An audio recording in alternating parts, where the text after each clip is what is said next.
Dominic Kotarski, Tom Hitchcock, long time no speak.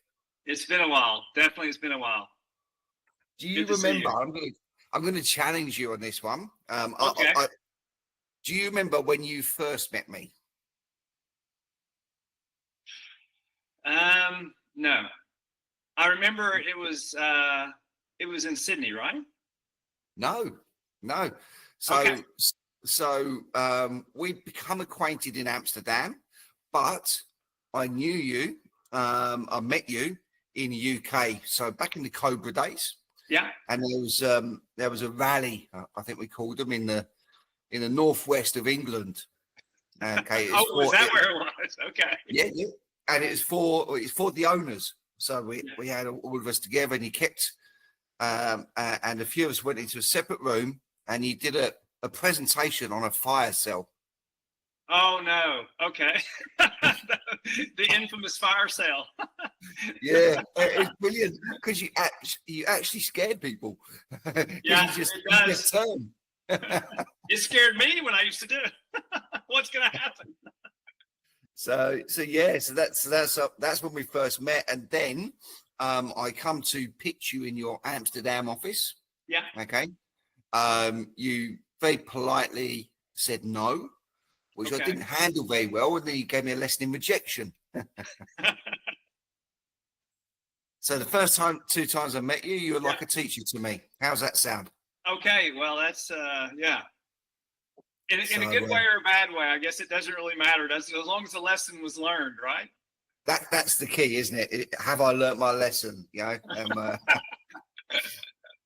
I don't know, but I've got the haircut now, so I'm part of the fan club. I mean, that's the go-to, right? And life gets easy when you actually have no options. You know, I see people who do it and they do have options. I'm like, what are you doing, man?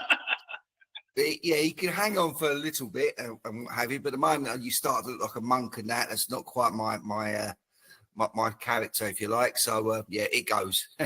You know, but it's all in the vein of saving money, right? That's the reason I did it. I thought, well, this is a great way to save money and just solo, just go for it.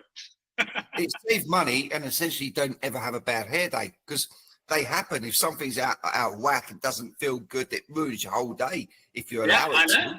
It's a thing, you know, and people say, what I've noticed as well, people go, they haven't seen me for years, and they go, man, you look exactly the same. I'm like, I do. So you never age. Anyway. You know, maybe the eyes get a little bit, but then for the rest, you always look the same. That is it. That's it. Consistency is the key. Keep ringing the bell. Yeah. So okay, all right. So listen, when I got to know you in Amsterdam, it's fantastic. I was around people like Richard Fox, who I had a lot of time for. I don't know if you remember Belton, as well. And there's a whole load of characters there as well, which were great fantastic characters. I mean, that was the one thing that, you know, when I look back over the business, that was the best part of it, wasn't it? The characters that we ran into when we met, and some for a short period of time, some for longer. But you know, it definitely was a business because it was recruiting, which is I think that's what you're doing now. It's amazing. You know, I was trying to work out the other day how many people actually I interviewed, because that's a interesting thing. And when you're talking to people who haven't been in a sales and marketing environment where they've had to interview a lot of people, and they don't get it. I'm like, well, I was interviewing, 20 to 30 people a day, Monday through Friday, and I always did my own interviews for the most part. So I don't know, 15, 20 years, something like that, it adds up, doesn't it? So, whether they were in the business or whether they came in for just an observation day, bottom line is you met a lot of people and some amazing characters, and some started in your business, others, couldn't make through the first 15 minutes, and some stayed for a few days, and what a funny business. It really is, and it's quite interesting because, like you say, there's things that we learn. Is it wasted if the lessons learned? But you interview a few hundred, few thousand people in a compact space of time. Okay, you're going to learn a lot about people. 100%. Those that interview fantastic and deliver next to nothing. Those that surprise you constantly and what have you. How much do you reckon you picked up just from that activity in your life alone? I mean, from the viewpoint of being able to tell where people are from, like, accents at first, starting out in Australia, and then, I was there for 4.5 years. I spent a year in New Zealand, and you can start telling which part of the country people were from, and also because being in Sydney, there was a lot of travelers. So there's phases where there's all the Swedish people come to the country. Then there's the wave of the Dutch people are there, and then people are coming from Ireland and England, and then then moving to the UK and basing myself in Europe. Man, the accents just continue to grow. But ironically enough, I actually the most important interview I ever had was the one that I had with my wife. So, and clearly you passed that one, but that was with hair, so it wasn't quite sold as seen. Yeah, that's true. Yeah, nice one. I had a friend of mine recently go for an interview with a splinter organisation under the same sort of concept here in Sydney, and I realised halfway through that what he's going into was an observation day, and because I realised how it happens, it doesn't present itself up front. It comes a little bit later. Yeah. And it's a South African chap, and I said to him, listen, if you go for this, you're going to learn a lot about yourself. You're going to know how to eat humble pie. You're going to learn a lot about your thresholds, okay? About other people. You can pick up transferable skills, all this sort of stuff. And I actually said to him, when I look back at my time in that arena, I would actually go as far as to say it's something that should happen almost like national service. Yeah. Yeah, I can see how that would, because if you go from the viewpoint of what is it that you learn, even if you whether somebody spent a week doing direct sales, or whether they spent a year, or created a career with it, it's amazing what you learn about yourself, because you also learn, oh wow, I get unmotivated quickly if things don't work out in my favor, or I can't even handle somebody saying no to me, or how the resilience, the stick-tivity, having to go out for the day and spend all day. And, and the days are funny in sales, because sometimes you have a good start and you think you're going to do great, and then you have that massive lull period. And if you stick at it, you can have a great end of the day. Then there's the days that start off really slow, and it seems like it's never going to happen. And if you quit, then you never know. But if you stick at it, at the end of the day, the sales start coming. And then there's the day that's kind of like the curve, where it goes up and then it just drops, and then that's the end of the story. But I think, national service, why not? Everybody should go out and spend, at least 1 week doing direct sales, but actually doing it, 100%. Learn a lot about yourself, and if nothing else, it builds that communication skills. Because how many people do you know that can't handle rejection, or are afraid to ask for directions if they're lost, or just even anything, just afraid to go and knock on their neighbor's door when somebody moves in your neighborhood? It's people do have a problem with communication, and definitely direct sales. You really learn how to communicate. And that's it. Well, I've seen so many introverts. They don't necessarily become extroverts, but they find themselves, they can break that barrier down. Excuse me. And it's, for me, it's essentially life skills more than just communication, because it's going to serve them. It's going to serve them in so many different ways. They don't know when that little barrier they've broken is going to pay off later in life, And I do feel that the world is moving in a way where people are getting a little bit more introverted. They're sitting behind screens and desks and keyboards and aftermaths of COVID and what have you, where I can text and I don't need to apply for a day. Whereas if you're having a conversation, you've got to do it here and now, and they're too shy to go and, as you said, knock on that door. Excuse me, can I have my ball back? Yeah, the world is moving fast towards, obviously, digital, and everything being digital. And I don't, because I didn't grow up with that. Of course, I love it, but I can easily put the phone down, or go and do something else. But what I found was,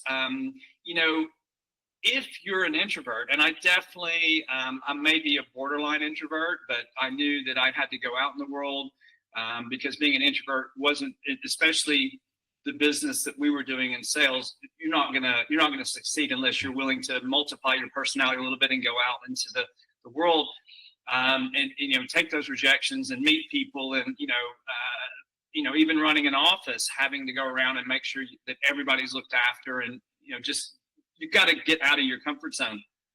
But if you're born in this day and age and you're definitely an introverted personality, and then you're let's say catered to with digital and given a phone and always having screens, I guess you have to go after jobs where that's basically what you do all day. And unfortunately, if you get a job like that, you're going to be even worse as an introvert, and you're going to have maybe not a great social life. Maybe you're good at your career, but then everything else that outside of that, you're not developing or growing or meeting the person that you're supposed to meet, your life partner, or whatever the case may be. And that can be that's not going to move your life in a good direction. So getting back to that, I think if it's national service, then you'll learn. I'll stand by that. I count on your vote here, Dominic. It's I'm gonna go for that. But it's interesting then. So what we're saying there, with being introverted, it then essentially cultivates an environment where there's less opportunity. I believe that could easily be the case. And if you're a parent and you really want to make sure that your children have the best opportunities to be successful, you have to recognize if your child is really has introverted tendencies, and make sure you have them where they're not on the screen, or they have to learn to make friends, or make sure they go next door and knock on the door and ask the kids next door to play, and that you have to help them to foster that skill and that self-confidence. Otherwise, it may not be let's say a fantastic life outside of whatever your chosen career is. Love it. And just rolling back some years then here, Dom, do you remember your observation day? Yes, I do. I remember specifically my observation day. I was with, I had to get the job because I didn't really, at that stage, I didn't know 100% if I was going to be able to stay in Australia, because I didn't have a working visa.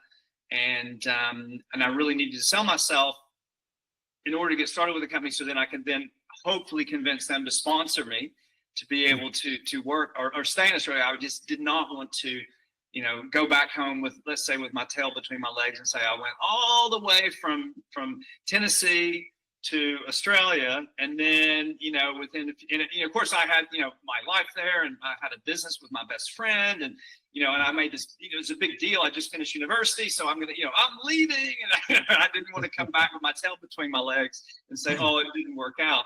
So I had a lot of pressure on myself, and I I guess by luck I got set up with an amazing guy named Steve Agimus, who was an amazing direct salesperson, and I was just absorbing what he was doing, and I was amazed at his ability to just go up to people and talk to them, and walk into a business and just we were selling pens. I was literally selling pens out of a box, and he was getting the pen into people's hands and getting the right stuff down, and then not trying to sell them one pen, but sell them a dozen, because they came in a box of a dozen. And so you're, wow, this guy is amazing. And I guess the weirdest thing about the day was he didn't sell anything, like literally all day, like not one pen, and I kept telling him, I said, dude, what, as I was getting more comfortable to talk to him, I said, I probably didn't say dude, I said, Steve, why don't you just try to sell, because nobody wants nobody wants to buy 12, nobody wants to buy a dozen, nobody, why don't you just try to sell one pen? He goes, mate. He goes, I'm telling you, mate, don't worry, it's going to come. I go, well, we've been at it for a long time, and it's getting 4:00, and I got to get back, and you got to get back. And he was like, don't worry, it's gonna happen. And he kept pitching big, just all day pitching big. Buy a dozen, buy 60, buy 100, and people were like, no. And it is one of those weird things that I had to be back because I did have another interview, and it was arranged that I could be back by at 4 o'clock or something like that to go to my other interview in case this didn't work out. So it's like 3:30, and he knows we got to get back, and he made one little move where he told this guy who was a big industrial company, had a big, I don't know what was going on, manufacturing or something in the back of his company, and for some reason, Steve was like, yeah, and what's so great about this is you can get your company name engraved on the pen. So the gentleman was like, it was this pens that looked like this, except they were black. They were the cross looked like, and he said, yeah, you can just get your company name engraved here. And I was like, man, what's going on? So Steve did go around we found an engraver in a shopping mall, and he got him to engrave the guy's company on the pen, brought it back, and the guy was like, yeah, that's a pretty good deal. He bought like 100. Right, like he was the most amazing, and I was like thinking, is this a setup? Like it was just too good to be true. And Steve was like, and of course he had the great thing at the end of the day. He said, "Yeah, I told you if we stuck at it, we'd sell 100." It's like, so I was like, wow, persistence, and I never forgot that. So I guess it was easy for me when I started and did get going with the company that I would just pitch till the end because you just never know. Like the last customer could buy 100. So yeah. It really interesting day. I love that. It's genuine example of using your initiative and pivot before it became overused. Yeah, exactly. Yeah. Thinking outside the box. We don't want to hear that one again, but that's what he was doing. Yeah, well, that's it. Here's the box. Yeah, literally. It's interesting because that's actually the polar opposite to my observation day, and it's good that everyone remembers their observation day, and it shows the impact it has in your life for that to be the case.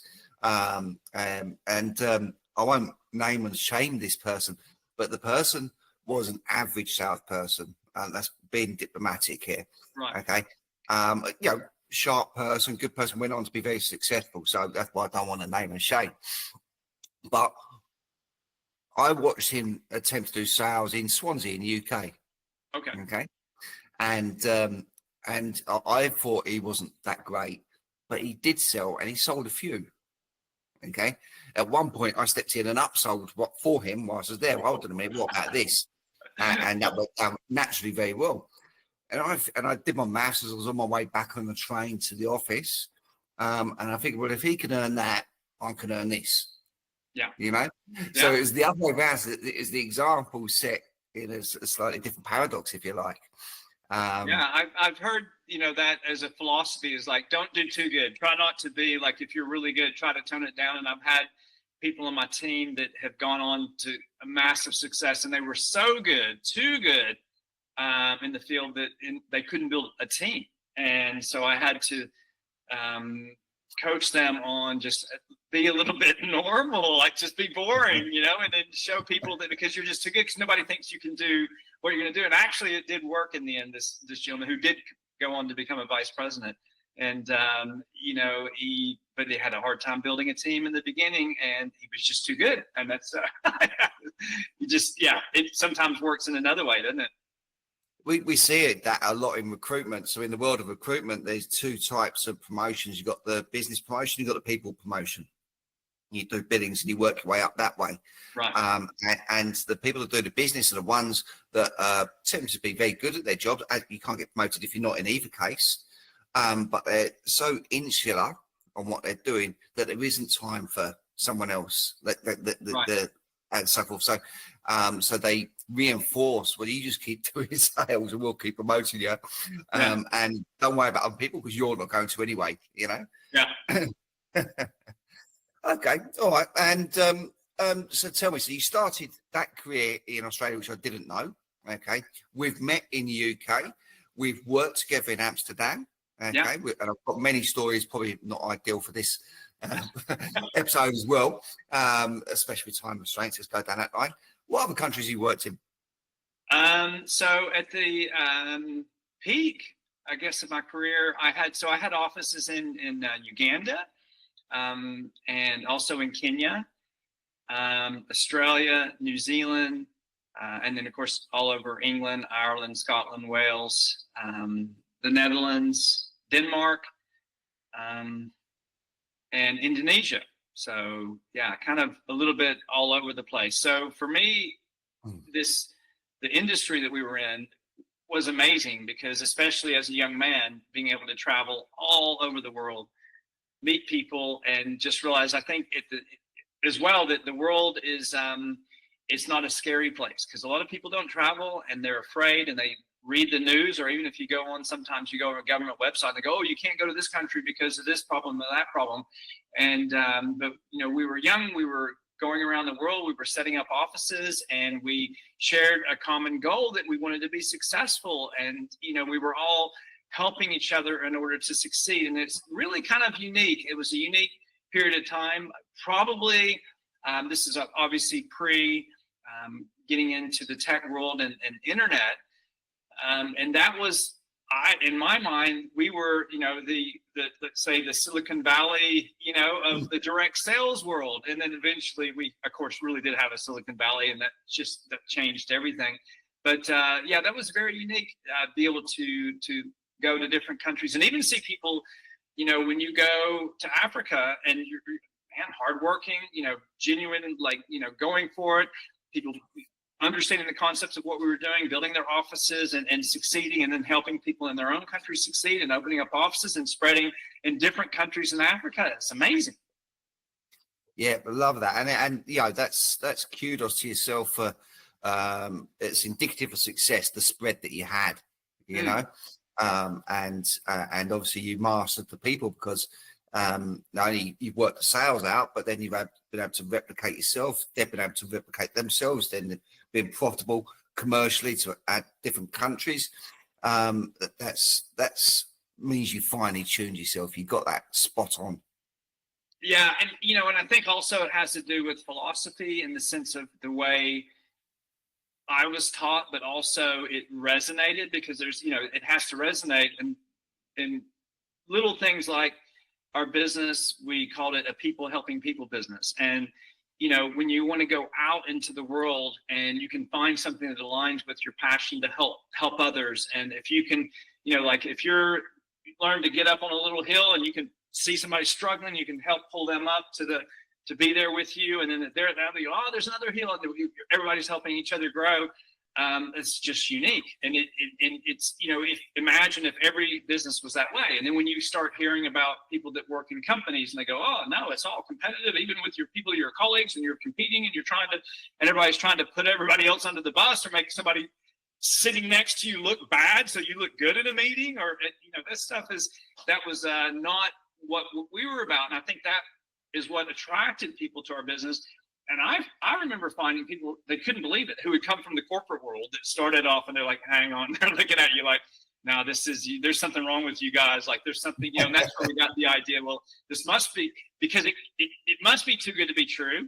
And this must be a cult. So then we had this whole, cultish kind of behavior, like join our church, But it was, it was the philosophy aligned, because I think that's us as humans. We're aligned that way. We resonate that way. We do the same thing in our own families. It's, how to build a community, and to be able to have a business where, and I think also it has to do with the mentality of how do you look at the earth, or the world? Do you feel like that the world is all finite resources, or is there an abundance of resources? And, when you say there's abundance of resources, it means abundance of success, and we can all have what we, not only what we need, but also a little bit of what we want, and we can all get it.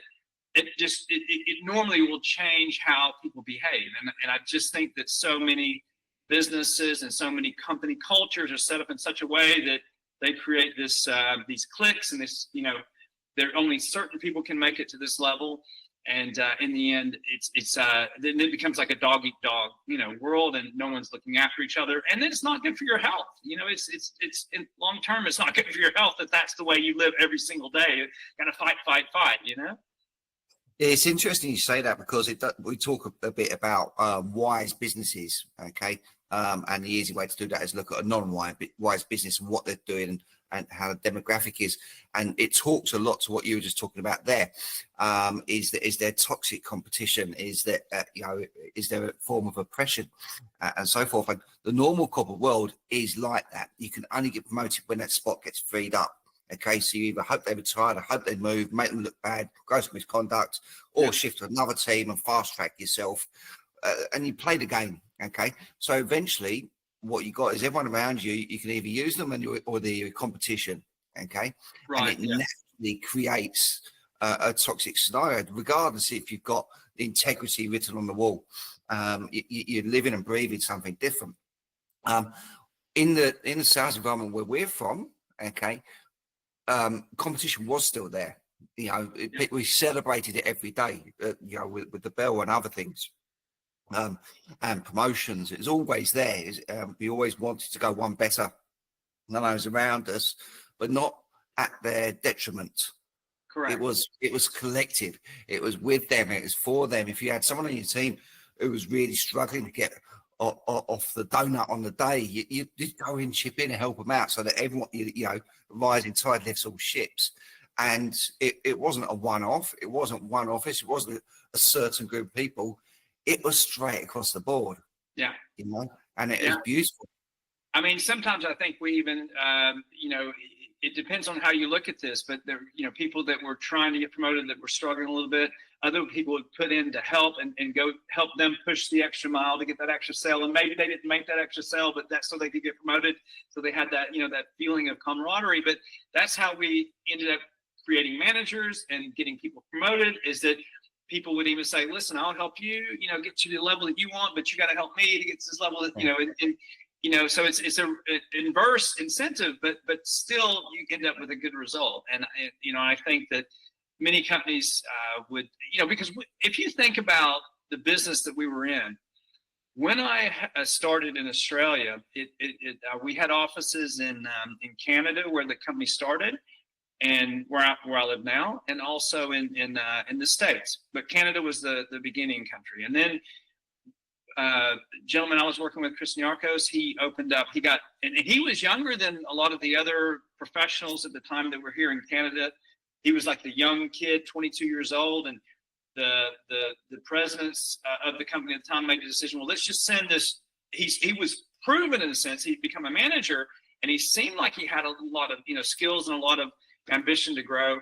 But rather than give the new country going to Australia to somebody who was more senior, they allowed somebody younger to go out there and see what they could do. And then we from that point on, we opened up so many offices. He became the fastest manager to get vice presidency. You had to open 11 offices, and the youngest, and he became, I think, one of the youngest millionaires in the business. So it was a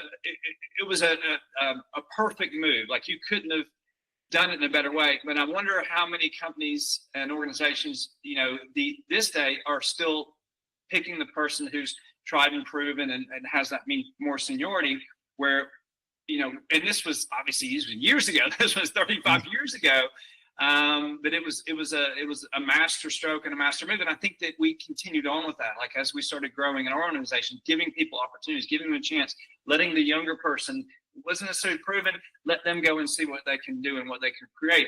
And it creates that snowball effect, which is, it's success, it's growth. We opened up, in the end, I think we went to 105 countries within 15 years. Like, we had over 150,000 people running around selling stuff all over the world, in North America, South America, Russia.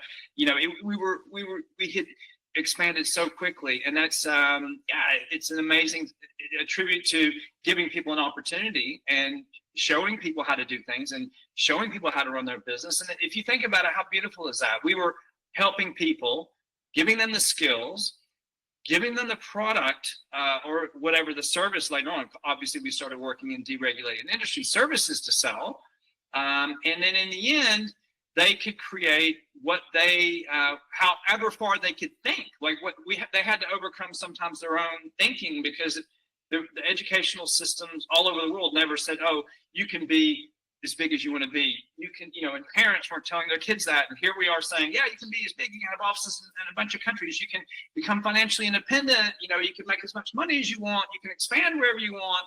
And that was so foreign. But in the end, we proved that it worked. And it's that concept is still true today. Yeah, I love it. And obviously we're talking very fond about this as well. There was another statement that you made in Amsterdam which resonated with myself. So I've mentioned 2 components already. At least I remembered it, Dom. As, you interview more people than me. But there was something else you said, and I think you're still relatively at the height of your game, okay? And you used to do a lot of morning meetings, and you'd come in and you'd talk, and a lot of it would be from the heart, off the cuff, okay? Yeah. Once your black book's full, it's up here. You can go whichever that you feel is going to have the biggest impact that day. And it talks a little bit to Maslow's hierarchy of needs. So we come in, you needed visa, you needed to eat, you needed a roof over your head. You're right at the bottom, and you work your way up. Okay, further up you go is indicative also of success. And I think because you're near the height of your game, or thereabouts, you're near the top end of Maslow's hierarchy of needs. And you didn't mention that, but you talked to that point in a meeting, and it sort of went along the lines of where you were finely tuned with yourself and your surroundings, that you could actually feel a catastrophe happening elsewhere in the world. I don't know if you remember this, okay? Yeah. Which sounds a bit airy-fairy, sounds a bit hocus-pocus, for other words, okay? And I'm probably not doing it justice out of context, okay? No, you've reminded me of that. No, so you're the way you explained it was really good. Not obviously to sound airy-fairy. So the idea that and I've met a lot of people who are really sensitive. I don't know if you've met people who are sensitive to 5G, and they can't be around. So there are a lot of sensitive people. But I think in context, I was thinking if you wake up in the morning, and I mean, I have 3 children, so okay, I know my kids are okay. I mean, they're now grown up, and one's actually he's on his way to Dubai today, so he's a big fitness guy, and he's going to a big organization that he's involved with out there. He's going to spend a month out there, but he lives in Austin. Another son lives in Los Angeles. He's a musician. And my youngest son lives in Vancouver, where my wife and I just moved from Vancouver on the West Coast. We live now on the East Coast of Canada. But if everything's okay, like if your health is good, you're feeling good, your business is, that everything's fine. There's no, and there's nothing going on that is an emergency, but then you still feel low or you still feel strange. It could be something going on somewhere else around the world that basically is not that, because you're just like, there's no reason for you to feel bad or feel down or whatever. And I think that oftentimes people sometimes discount the fact that could be the case.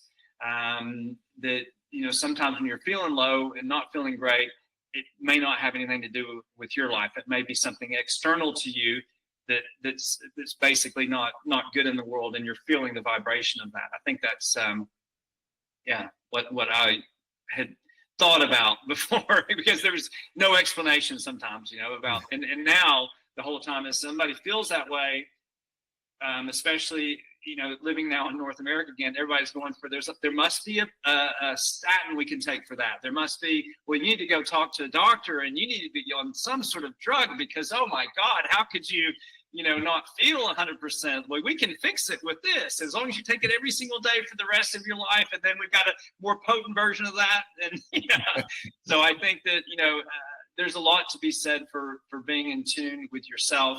And being as healthy as you can mentally and physically. I mean, I spend a lot of time now because I have more time, walking my dog. I walk my dog every day. Dog needs to walk. Dog walks every day, twice a day. Dog's happy, right? You play with it, throw some sticks, the dog is happy. But our dog is completely healthy. We don't have to take her to the vet. We don't have to do anything. That's, every once in a while she gets some of my steak. But, for myself as well, going to the gym, because I now have the time to do that. And it makes a difference being able to run, being able to walk. You don't have to go to the gym. You can walk every day, get your 10,000 steps in. eat right. I still like drinking. I think everybody does that's not drinking, but don't drink 400 bottles of wine every single night. Have a little bit and discipline yourself enough, and you can enjoy wine a lot longer if you don't overdo it every day for too much. And I think some of my friends do that, and I would love to see that they get a little bit more discipline within their life, and a bit more health and a bit more sanity, let's say. Yeah, love that. Okay, we're running a little bit over now, but so on that basis, I've just got 2 quick questions for you. Mm-hmm. Okay, first question: what's next for you, Dom?